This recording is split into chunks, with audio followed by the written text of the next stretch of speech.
Mga kawakwak, magandang araw po sa inyo lahat. Nandito po tayo ngayon sa critical na area kung saan yung mga sinasalbid na tinatapon daw dito. Dito daw mismo tinatapon. So, puntahan po natin ito sa gabi kung ano ba talaga ang meron dito. Kasi itong area na to, sa oras ng gabi, wala na daw tao na dumadaan daw dito kasi critical na area. Napaka-creepy. Marami daw may nagpapakita daw itong mismong lugar na to na sa inuupuan ko. Marami daw may nagpapakita daw dito na yung mga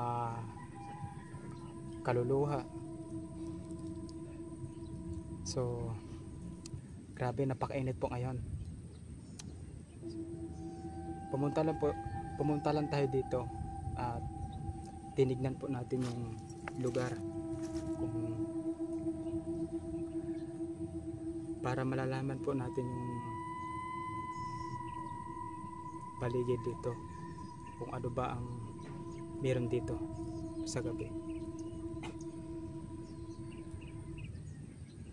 Kasi sabi sa mga nakatira dito doon sa baba, pagtungtong ng mga alas 10, alas 11, alas 12, wala na daw tao na kusa pang dumaan dito. So yun daw yung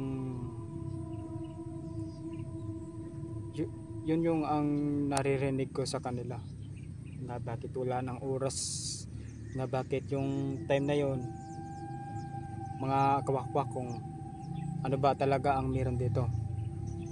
Meron pong may dumadaan po dito na motor kapag mga ganitong oras, araw.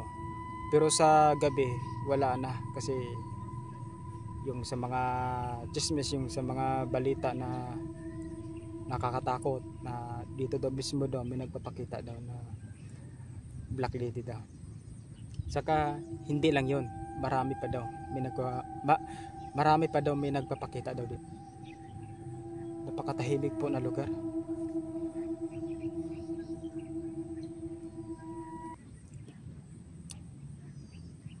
So yun, at mga kawakwak, itong area na to, dito daw mismo tinapon daw.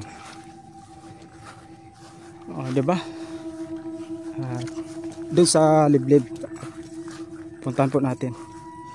Iniwan ko na lang yung motor ko. Yan yung motor ko. Iniwan ko na lang. Lalakarin ko na lang. Grabe, sobrang init ngayon. Sobrang init. Doon po sa bangin mismo,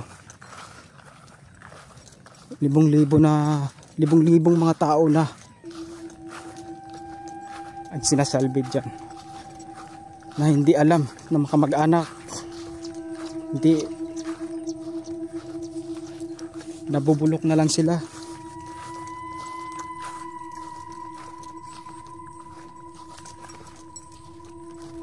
Kagaya dito, marami pong mga makakalat na mga basura.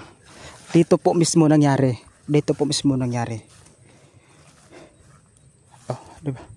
Dito, kagaya nito, may mga sako pa dito.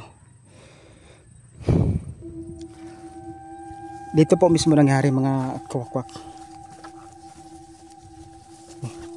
Dami pong mga basura. May mga sako pa. Dito po mismo nangyari. Dito lahat tinatapon yung mga patay, yung mga sinasalbid. Marami po mga plastic. May mga sako pa.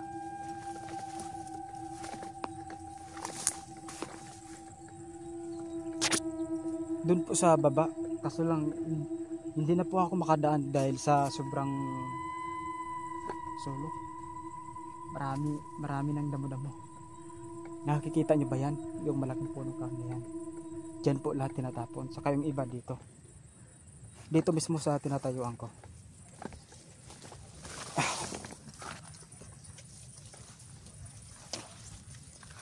May dyan pa dito. Diyan. Wala talaga katao-tao. Sobrang layo na. Yung motor ko nandun. Wala talaga katao-tao dito. Mas lalo na sa gabi.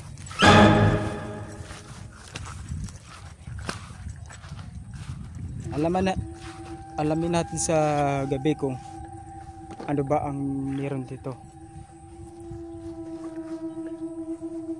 Karamihan tinatapon yung mga salbid doon mismo sa pinuntahan ko ngayon. Tapos minsan doon po sa baba. Kaya nga sa oras ng gabi wala nang tao na pumupunta dito, dumadaan. Kasi ito daanan talaga to ng mga tao, motor. Kasi doon may mayroong kalsada na hindi natapos eh.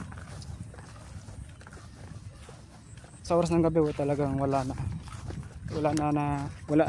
may dumadaan pa dito. Ito po. Grabe, napakainit po ngayon.